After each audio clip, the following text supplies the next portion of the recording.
وتوكل على الحي الذي لا يموت وسبح بحمده وكفى به بذنوب عباده خبيرا.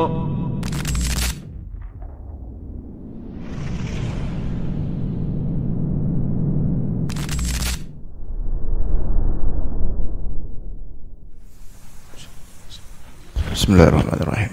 Assalamualaikum warahmatullahi wabarakatuh.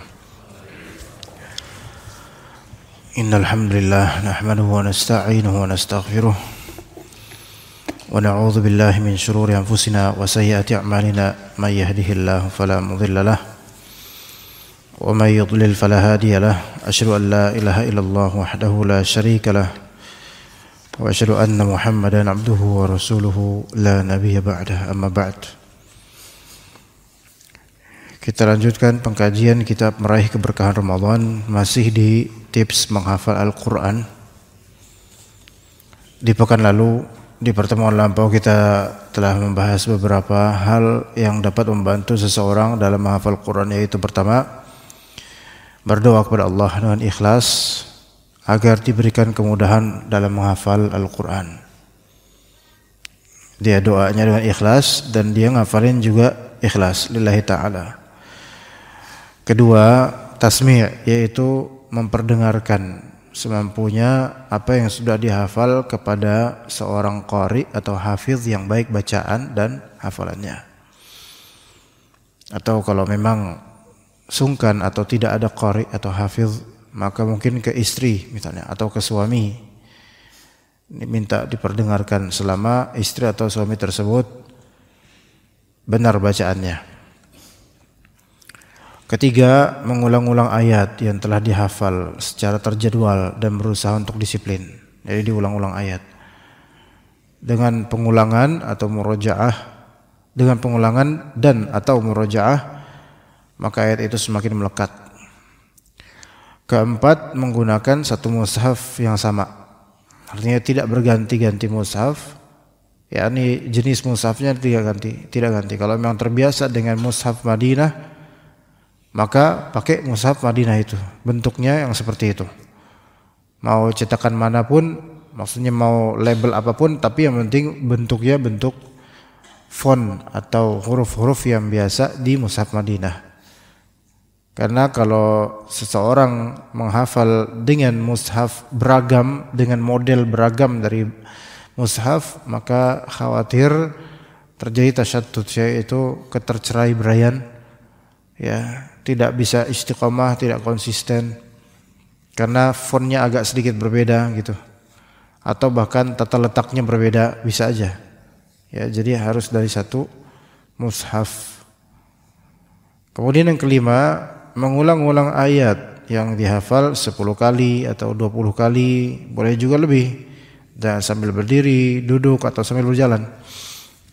Ya, Ana sudah ceritakan kepada antum bahwasanya untuk zaman-zaman atau tahun-tahun belakangan, Ana tidak menghafal dengan duduk, bahkan Ana menghafal sambil naik motor, mendengar ayat-ayat berulang-ulang dan kemudian sambil naik motor, dan diulang-ulang terus sampai bisa hafal ketika naik motor. Kemudian keenam, dan itu kita mulai di sini, membaca ayat-ayat yang baru dihafalkan dalam sholat, karena bisa lebih melekatkan hafalan. Ini proven, ini terbukti. Mujarab membaca ayat-ayat yang hari ini antum hafalin atau kemarin antum hafalin, dia dalam sholat sunnah dibaca itu ayat-ayat. Misal kemarin antum hafalkan misal surat Al-Imran 1 sampai 3 misalnya. Maka nanti sholat duha atau sholat syuruk misalnya, atau qabli zuhur atau semuanya, antum baca ayat tersebut. Baca. Ya, itu para hafaz, para penghafal Quran itu biasa begitu. Ayat yang dia baca, ayat yang dia hafal itu yang dia baca di sholat sunnahnya. Yang dia hafal kemarin dibaca hari ini, yang dia hafal hari ini dibaca besok, atau digabung semua bacaan untuk satu rakaat hafalan. 2 hari belakangan dibaca 1 rakaat. Begitu. Membaca ayat-ayat yang baru dihafalkan dalam sholat, karena ketika kita salat sunnah, boleh jadi kita tuh memposisikan diri seolah-olah kita tuh jadi imam. Nah, kita tahu bahwasanya menjadi imam itu butuh hafalan, butuh keteguhan hafalan dan juga keteguhan mental. Nah, kalau udah terbiasa sambil sholat, tahajud, terbiasa baca ayat yang dia hafal, maka lama-lama dia akan mulai siap jadi imam gitu loh. Ya. Karena ketika kita memposisikan diri seperti imam misalnya, sambil baca ayat-ayat yang kita hafal, di situ ada semacam rasa keharusan untuk betul-betul maksimal membaca dengan sebaik-baiknya, sepas-pasnya, sebenar-benarnya. Nah, juga sebagian dari hafiz atau orang-orang yang telah berpengalaman dalam menghafal Quran, mereka mengatakan bahwasanya murajaah atau mengulang ayat yang dihafal sambil berdiri atau menghafal bahkan sambil berdiri itu lebih membuat adanya kekuatan hafalan dibandingkan ketika ngafalin sambil duduk. Nah, seandainya antum melihat santri-santri tahfidz misalnya, sebagian mereka itu sambil Al-Quran kecil dibaca gini, sambil ngafalin sambil diri dan jalan-jalan di tempat gitu, jalan di tempat sambil baca. Itu banyak terjadi. Kenapa seperti itu? Apakah itu ada ilmunya, maksudnya ada pembahasan ilmiah tentang itu? Wallahu a'lam. Tetapi yang banyak terkisahkan dari para pembaca atau penghafal Quran, ngafalin sambil diri, sambil jalan-jalan kecil, itu berpengaruh terhadap antusias kita dalam menghafal. Ya, dan juga kekuatan diri untuk menghafalnya. Seperti kita tuh sedang bersiap betul-betul untuk menghafal. Ya. Ada sebagian orang seperti itu.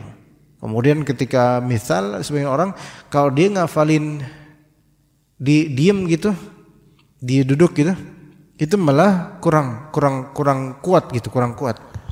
Tapi ketika dia sambil diri, seolah-olah fisiknya itu siap untuk menerima hafalan. Ada yang seperti itu. Ya, tapi sebagian orang ada yang sebaliknya. Saya nggak bakal bisa ngafal kecuali di ruangan yang tidak banyak motif dan warnanya dan bisa fokus. Ada yang kayak gitu. Sehingga nggak bisa kalau misalnya di luar sambil ngafalin ada. Ya orang beda-beda. Tapi dari perbedaan semua itu ada keumuman yang disamakan. Yaitu intinya fokus. Manusia ada yang bisa fokus walaupun sampingnya ribut. Manusia ada juga yang tidak mungkin bisa fokus kalau dengar suara-suara sedikit itu, ada yang sensitif. Beda-beda. Nah, dalam masalah menghafal atau belajar, sebagian dari ulama memang tidak merekomendasikan belajar atau menghafal di pinggir sungai gitu. Di pinggir sungai ngafalin. Ini termaktub di kitab-kitab. Hanya kembali lagi. Para ulama menulis kitab-kitab itu di zaman dahulu dengan daerah-daerah dan suku-suku yang mungkin suku mereka atau daerah mereka. Adapun wallahu alam, untuk zaman sekarang manusia itu sangat variatif. Enggak bisa kita katakan semua orang itu harus sama metodenya. Artinya enggak bisa, semua orang enggak ada yang bisa belajar di pinggir sungai misalnya. Enggak bisa baca Quran atau ngafalin Al-Quran di tepi sungai. Ya, tapi nyatanya ada sebagian orang yang justru lebih bisa untuk ngafalin Quran atau belajar di tepi sungai atau di persawahan, pematang sawah gitu. Ya orang beda-beda. Hanya umumnya memang tidak bisa. Umumnya tidak bisa, tidak recommended. Maksudnya tepi sungai di sini itu sungai yang indah, yang menarik, yang membuat mata itu mudah untuk terpukau dengannya, sehingga fokusnya kurang atau gak salfok, kalau bahasa kita suka salfok. Emang umumnya nggak bisa orang belajar dengan dekatan dengan hal-hal yang membuat fokusnya salah. Dan mungkin antum mendengar artikel atau meme atau foto atau poster dakwah di media sosial, tidak dianjurkannya membaca mushaf lewat handphone. Ya, sebagian orang ya termasuk anak pribadi, karena banyak membaca mushaf justru di handphone karena kita mobile kesana kemari gitu, dan ternyata ada di handphone kan mushaf kita yang baca. Karena kalau bawa kitab mushaf cetak itu seringkali nggak kita bawa ke banyak tempat gitu. Jadi sekali lagi ini merupakan perubahan zaman yang membuat sebagian orang juga berubah cara dari belajar atau membaca Quran atau hafalinnya. Iya. Kalau Anda pergi ke kajian mana atau ke tempat mana, Anda nggak harus selalu membawa mushaf setiap waktu. Ya, maksud mushaf cetak. Sehingga mushaf elektronik ini sangat bermanfaat, berguna, ya. Begitu. Nah, ini menunjukkan bahwasanya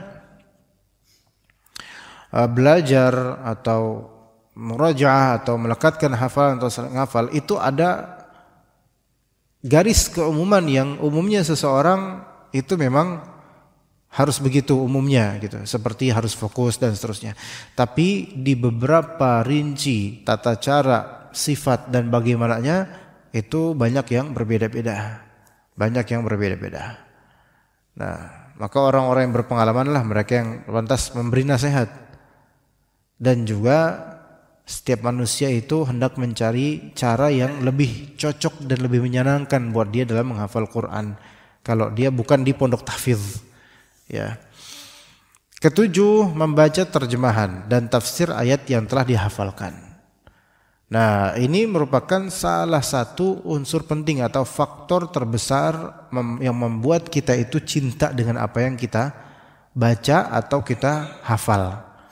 Karena nggak kenal maka nggak sayang gitu. Kalau kita mengenal makna ayat yang kita baca atau kita tafsir, kita hafalkan, maka seperti ada interaksi, ada keterpahaman, dan juga merasa memilikinya karena kita tahu ini ayat maknanya apa. Apalagi kalau ternyata makna dari ayat yang mau kita hafalin itu sangat relate dengan kehidupan kita. Maka itu memberikan dorongan yang lebih kuat, pacuan yang lebih kuat untuk betul-betul menghafal ayat-ayat ini. Ya, jadi ada relate-nya. Dan rata-rata ayat Al-Quran itu relate dengan kehidupan kita semua, rata-rata. Hanya kita memang nggak mau lebih dalam lagi dalam memahaminya. Jadi membaca terjemahan dan tafsir ayat yang telah dihafalkan. Terjemahan, ya banyak Al-Quran terjemahan, tapi kadang terjemahan itu nggak cukup, melainkan kita butuh juga beberapa kitab tafsir, walaupun terjemahan juga. Karena terjemahan itu kadangkala tidak merepresentatifkan, tidak mewakili hakikat makna betul-betul dari ayat, sehingga perlu kitab-kitab tafsir. Oleh karena itu Anda seringkali menganjurkan di banyak kajian, kalau misalnya kita ini punya rumah tangga, kita punya keluarga, harus ada setiap dari rumahnya muslim itu satu minimal kitab tafsir yang bisa dia pahami baik-baik. Seperti tafsir Ibnu Katsir terjemahannya. Sehingga kalau misalnya ada iskal, ada kesulitan dalam memahami suatu ayat, dia bisa merujuk ke kitab tafsir tersebut. Ya, itu yang ketujuh. Yang kedelapan, menjauhi dosa dan maksiat. Menjauhi dosa dan maksiat. Nah, jadi dosa dan maksiat merupakan hijab dari ilmu. Merupakan hijab dari ilmu, ya, dan hafalan. Sebagaimana Imam Syafi'i pernah mengatakan, syakautu Waki' an su'i hifdhi fa awsani bitarkil ma'asi. Saya mengeluh kepada Waki', yaitu gurunya Imam Syafi'i, akan jeleknya hafalan saya. Maka kemudian gurunya yaitu Waki' berpesan kepada Imam Syafi'i agar tinggalkan maksiat. Karena apa? Karena fa innal ilma nurun. Karena ilmu itu cahaya. Ya, jadi ada istilah in al ilmu nurun. Itu terjemahannya ilmu itu cahaya. Jangan diterjemahkan dengan lafal Arabnya ilmu itu nurun. Nurun berarti ilmu nurun. Ya. Turun temurun, kalau bapaknya Gus maka anaknya Gus-Gus gitu misalnya. Enggak, ilmu itu cahaya. Dan Nabi SAW mengatakan innamal ilmu bittahallum wa innamal hilmu bittahallum. Sesungguhnya ilmu itu didapat dengan cara belajar. Jadi enggak benar kalau misalnya tiba-tiba pinter gitu, harus belajar, ada usaha. Dan al-hilm bittahallum. Al-hilm, sikap hilm yaitu sikap yang tidak mudah responsif, sikap tenang, sabar. Itu didapat dengan tahallum, yaitu melatih diri, mentraining diri untuk betul-betul santun dan bersabar, tidak mudah merespon. Nah, al-ilmu nurun wa nurullahi la yuhda li'asi. Dan cahaya dari Allah itu tidak diberikan kepada ahli maksiat. Ini menunjukkan bahwasanya dosa dan maksiat menjadi penghalang hafalan dan ilmu syar'i. Kalau kita seringkali mau belajar tapi nggak paham ilmu syar'i, ini padahal kok yang lain paham saya nggak paham. Coba kita ngajak diri, boleh jadi karena apa? Karena maksiat, karena maksiat yang masih terus kita lakukan. Maka itu diantara hukumannya. Kalaupun ahli maksiat dia punya ilmu, ilmunya nggak berkah. Ilmunya nggak berkah, nggak dalam, nggak masuk gitu, nggak masuk ke hatinya, apalagi ke hati orang. Ya karena maksiat itu membuyarkan keberkahan ilmu syar'i gitu loh. Imam Ad-Dhahhak rahimahullah beliau berkata, tidaklah seorang mempelajari Al-Quran kemudian ia lupa melainkan disebabkan dosa. Nah ini untuk diri kita masing-masing. Kalau kita pernah belajar Al-Quran kemudian atau belajar Al-Quran di sini maksudnya hafalan, pemahaman ilmu syar'i, apalagi hafalan di sini mempelajari terus lupa itu karena dosa. Kalau misal lupa karena manusiawi itu wajar, sekali-kali gitu baca salah gitu, meleng gitu bacaannya sekali-kali, itu wajar, itu bukan karena dosa insyaallah, mudah-mudahan. Tapi kalau lupa di sini artinya udah nggak ingat gitu, nggak itu udah lupa. Dan itu apalagi sering, itu menunjukkan karena banyak dosa. Tapi saya udah berusaha murojaah terus tapi kok sering lupa. Itu karena banyak dosa. Yang sering murojaah dan mengulang aja bisa banyak lupa karena dosa, apalagi yang nggak pernah di murojaah lagi. Justru itu bisa dosa. Makanya orang kalau misalnya punya hafalan banyak, kemudian akhirnya suatu ketika dia futur terus nggak murojaah sama sekali, dosa itu orang, dosa. Mau dia penuntut ilmu, lulusan pesantren, lulusan Libya, lulusan apa, kalau kemudian setelah lulus hafalan enggak dipelihara lagi, maka dosa ini orang. Dosanya kenapa? Karena dia telah melupakan atau tidak mengindahkan nikmat yang besar yang telah Allah Ta'ala berikan dulu kepada dia. Begitu juga kita, ya jemaah sekalian, ya. Kalau kita suka tadarusan dulu di kampung, di langgar, di musola, nah kemudian pas udah gede kayak gini, dulu kita udah hafal dari At-Tariq sampai An-Nas. Tapi pas udah gede gini, kita cuman hafal An-Nasnya aja. Ya subhanallah. Ini dosanya gimana? Ya berarti antum telah melucuti dan mencampakkan kenikmatan yang Allah berikan pada antum. Berarti kufur nikmat. Maka wajib untuk dimurajaah lagi, dihafal ulang sampai lancar. Ya. Baik, kemudian Allah Ta'ala, kemudian Ad-Dhahhak beliau menyebutkan membacakan firman Allah Subhanahu wa taala, "Wa ma asabakum min musibatin fabima kasabat aydikum wa ya'fu an katsir." Dan musibah apapun yang menimpa kalian adalah dikarenakan perbuatan tangan kalian sendiri, yaitu karena urusan kalian, karena kemaksiatan kalian sendiri. Ya. Dan Allah Ta'ala memaafkan yang banyak dari kesalahan-kesalahan. Ini ayat penting banget. Ini ayat penting untuk difahami, direnungi, diselami maknanya, didalami dan direfleksikan di kehidupan kita dan kehidupan manusia pada umumnya. Musibah apapun yang menimpa kalian itu dikarenakan ulah tangan kalian sendiri, dosa, karena dosa kita sendiri. Jadi orang kalau kena musibah itu nggak boleh dia lebih fokus hanya di kesalahan orang. Dia harus fokus juga atau lebih awal fokus pada apa yang telah dia lakukan dari dosa itu. Dan taubatlah dari itu. Itu sebenarnya harusnya seperti, bukan adalah ada musibah itu cari kambing hitam di tetangga, di teman, di saudara lain, di pemerintahan, dan enggak. Coba lihat dirinya. apa yang telah dia perbuat dari dosa. Wa ma asabakum min musibatin fabima kasabat aydikum. Tidaklah ada musibah yang menimpa kalian melainkan karena apa? Karena perbuatan kalian sendiri. Ada sebabnya.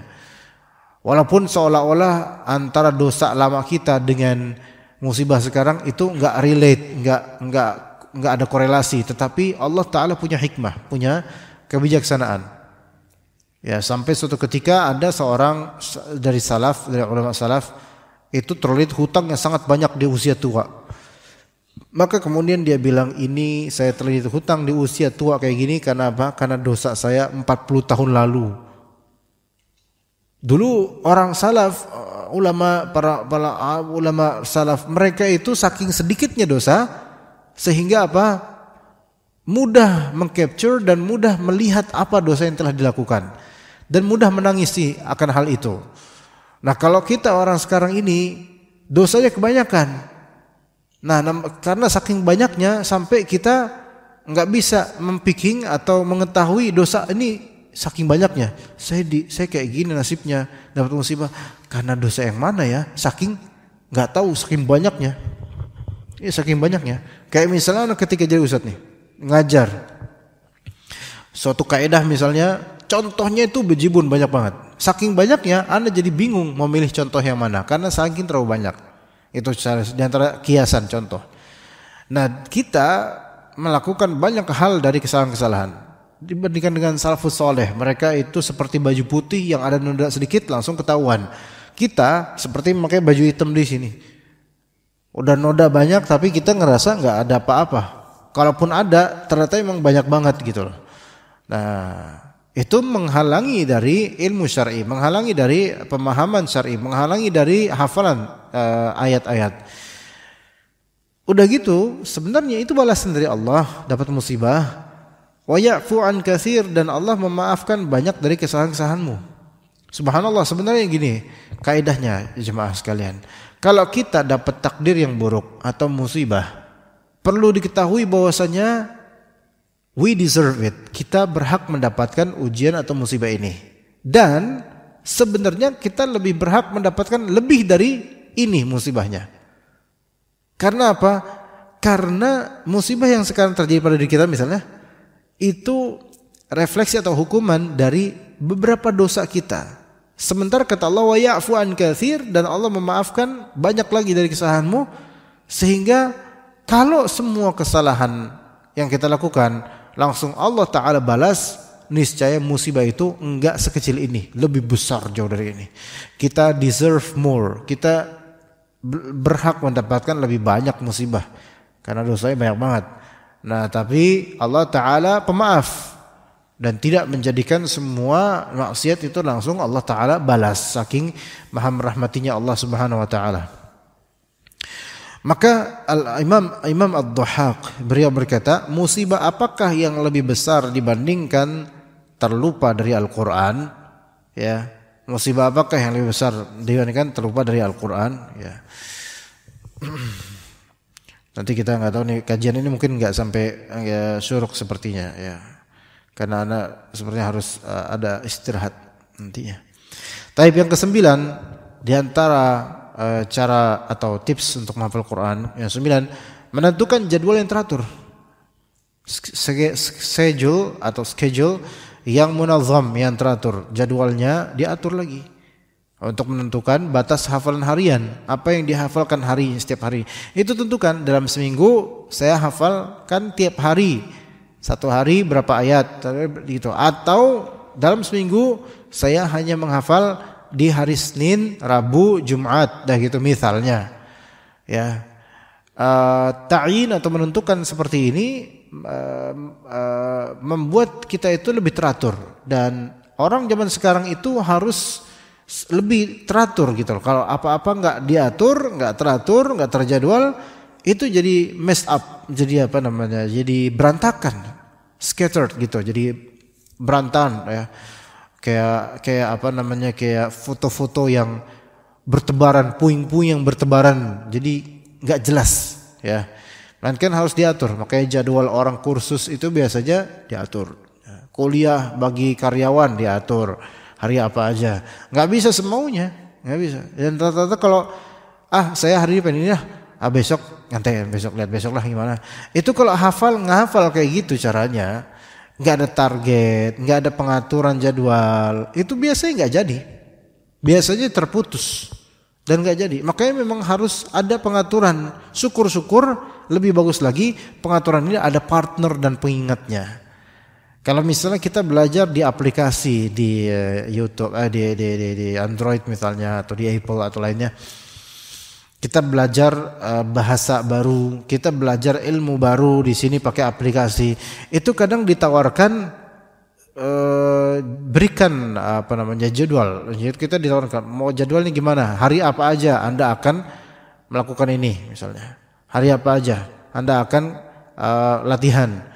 Itu akan kita pilih jadwalnya kapan, sesuai jamnya bahkan ditentukan. Nanti aplikasi itu akan meremind dan mengingatkan kita nanti akan ada jadwal latihan bahasa ini misalnya. Seperti itu. Rata-rata aplikasi untuk bahasa atau ilmu itu rata-rata ada tawaran seperti itu. Bahkan kalau misalnya kita melihat aplikasi untuk bodybuilding yaitu fitness, itu juga setiap aplikasi pasti ada fitur pilihan untuk apa? Untuk latihan, untuk training hari apa aja. Mau tiap hari atau mau berapa kali seminggu dan jam berapa aja sempatnya. Itu harus diadakan gitu. Supaya diingatkan kita untuk melakukan olahraga di jam-jam yang kita sendiri sudah pilih. Ketika misalnya seorang yang dia ada target, dia pengen mengencangkan perutnya atau memperbagus lengannya misalnya, itu kan ada trik atau tracknya yang akan direkomendasikan oleh aplikasi fitness itu. Dan juga timingnya kapan itu kita tentukan. Itu yang dunia ya, itu yang masalah dunia, yang masalah muscle, itu masalah otot ya. Yang mana ya, kalaupun dia enggak itu pun enggak apa-apa secara syar'i. Ya, yang penting sehat. Nah, apalagi dengan yang menyehatkan hati, maka harus lebih teratur lagi. Orang zaman sekarang itu beda dengan zaman dulu. Sekarang itu kesibukannya kita banyak. Baik itu hal-hal yang bermanfaat atau tidak. Kita itu mudah sekali terdistract dan juga teralihkan ke banyak hal. Ya. Sampai ada orang luar negeri ya, mereka ada seorang luar negeri mungkin berapa tahun sudah kerja di Indonesia, itu mengkritik orang-orang Indonesia. Orang Indonesia itu termasuk kerjanya itu lamban, kemudian kebanyakan rapat. Orang Indonesia ini kebanyakan rapat, kebanyakan omdo lah bahasanya itu. Tapi soal kerja itu kalah jauh dengan etos kerja dari Barat, apalagi Jepang. Ya, karena apa? Karena orang Indonesia itu sebenarnya kelihatannya kerja, tapi enggak. Jujur aja Pak, kita tuh kayak gitu, kelihatannya kerja, tapi kebanyakan kita lagi enggak kerja, kelihatan doang kerja dan lembet gitu. Beda dengan gigihnya orang-orang Barat dalam kerja. Memang mereka mencintai dunia, betul. Tapi ajaibnya orang kita itu ya kagum dengan Barat, kagum dengan Jepang, kagum dengan ini, dan kagumnya ngelihatnya nyontohnya tuh di hal-hal yang justru negatif atau menuju negatif.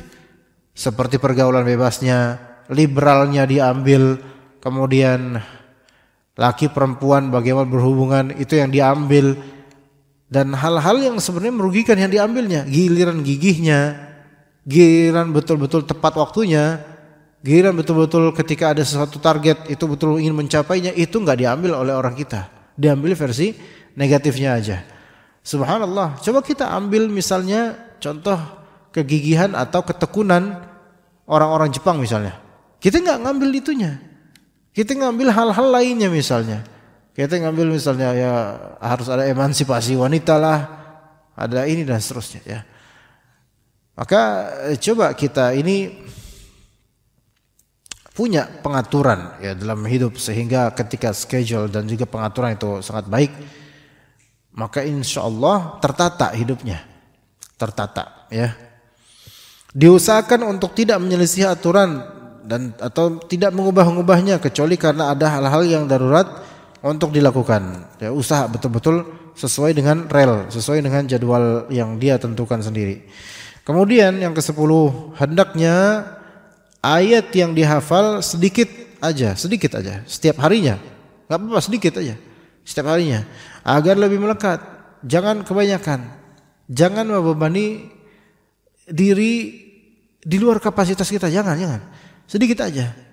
Ya, apalagi mungkin kita orang awam yang belum tentu hafal, belum tentu faham ayat ini, harus baca-baca lagi tafsirnya. Jadi sedikit aja, 2 ayat per hari, 3 ayat per hari gitu. Sedikit aja dulu. Sedikit demi sedikit itu. Nanti lama-lama betul-betul menjadi banyak dan terjadwal dengan baik. Karena kalau kita mentargetkan terlalu padat, terlalu banyak untuk di kita, sementara kita belum siap dan memang tidak mungkin siap kalau kita pemula, itu putusnya gampang. Akhirnya apa? Akhirnya menyerah. Itu banyak terjadi. Jangan terlalu idealis, karena untuk idealis pada diri kita sendiri kita belum bisa, apalagi kita tambah idealis dengan hafalan. Ya. Nah, jadi dikit aja, 2 ayat, 3 ayat sehari. Dan enggak peduli dengan omongan orang, yang penting dia istiqomah dulu. Karena orang yang ngomong ini dikit banget, itu juga belum tentu ngafalin Al-Quran. Jadi udah jalan aja terus 2 ayat gitu. Bagi yang sudah hafal beberapa juz dalam Al-Quran atau sudah hafal 30 juz, hendaklah ia selalu murajaah, mengulang-ulang hafalannya dan menjaganya dengan baik, karena Al-Quran lebih cepat hilangnya daripada unta yang diikat. Jadi harus dijaga dengan baik. Bagi yang sudah hafal berapa juz banyak ayat, dan juga apalagi hafal 30 juz semuanya, itu harus menjaganya baik-baik, murajaah terus setiap hari, jangan lupa. Rasulullah SAW bersabda, ta'ahadu hadzal Qur'an, bacalah selalu Al-Quran ini. Demi Allah, fawalladzi nafsi biyadih, demi Allah yang zat yang jiwa alladzi nafsu Muhammadin biyadih, demi Allah yang jiwa Muhammad berada di tangannya, lahuwa ashaddu tafallutan minal ibili fi uquliha, sungguh Al-Quran itu lebih mudah lepas daripada seekor unta dalam ikatannya. Jadi gampang hilang, gampang lepas, itu ujiannya seperti itu. Sehingga kita dianjurkan betul-betul untuk murajaah. Imam Al-Bukhari adalah orang yang kuat hafalannya. Nah, ini metode Bukhari ini untuk ngafalin. Suatu ketika beliau pernah ditanya, apakah obat lupa itu? Obat lupa itu apa? Maka beliau menjawab, senantiasa melihat ke kitab, yaitu selalu membaca dan mengulangnya. Jadi metode Imam Bukhari dalam menghafal, dan beliau hafalnya kuat banget, itu metodenya adalah dia selalu membaca dan mengulang apa yang dia baca. Dia membaca mesti di kitab, melihat ke kitab. Dari letak posisinya, huruf-hurufnya diperhatiin itu salah satu metode menghafal. Ya, salah satu metode menghafal. Kalau yang antum dengar cerita ana tadi, ana sering kali hafalin Quran lewat aplikasi, cukup dengerin dan baca ulang-ulang. Tapi itu sebelumnya di rumah biasanya ana lihat dulu letaknya dan ana ingat-ingat, oh letaknya gini ayatnya ini. Iya, dari situ kemudian. Dan juga Anda sudah tahu kan huruf-huruf dalam Al-Quran ini dengan bahasa Arab, Anda tahu ini lagi baca apa syekh ini. Jadi, dan tahu makna insyaallah. Jadi itu sangat mendukung. Nah, sekarang kalau misalnya kita lihat bagaimana para bocil mereka ngafalin Al-Quran. Kalau para bocil, anak-anak kecil, itu rata-rata mereka pakai pendengaran. Baca Qurannya lewat pendengaran. Kalau Anda lihat di TPS ini misalnya, ditalqin sama ustadz atau gurunya, baca ara'aital ladzi yukadzibu biddin misalnya, atau baca bareng-bareng. Jadi lewat togetherness, kebersamaan dan juga pendengaran, itu bisa mereka kemudian ngafalin. Tapi kalau orang dewasa itu tidak cukup dengan pendengaran biasanya. Dia harus mengetahui struktur apa yang dia baca atau yang dia hafalkan dengan baca. Dan juga orang dewasa itu lebih terdukung lagi untuk ngapalin kalau ada kesadaran dan pemaknaan. Kalau ada kesadaran dan pemaknaan, yaitu kesadaran dia pengen ngafalin, harus ngafalin, dan pemaknaan apa yang dia hafal. Adapun kalau kita cuma dengar doang dan kita sambil ngafalin, Anda yakin orang-orang dewasa kayak kita itu tidak begitu dimudahkan untuk hal ini. Sehingga karena kita itu orang yang sudah memiliki akal yang sempurna gitu. Jadi apa-apa kita harus punya alasan. Ngapalin harus ada alasannya kenapa saya ngapalin. Dan ayat yang dihafal harus ada alasannya, itu apa yang saya pahami dari ayat ini. Pemahaman terhadap ayat ini sangat mendukung kita untuk ngapalin. Jadi orang dewasa itu kalau cuma dengerin doang itu lebih agak kurang untuk bisa ngafalin.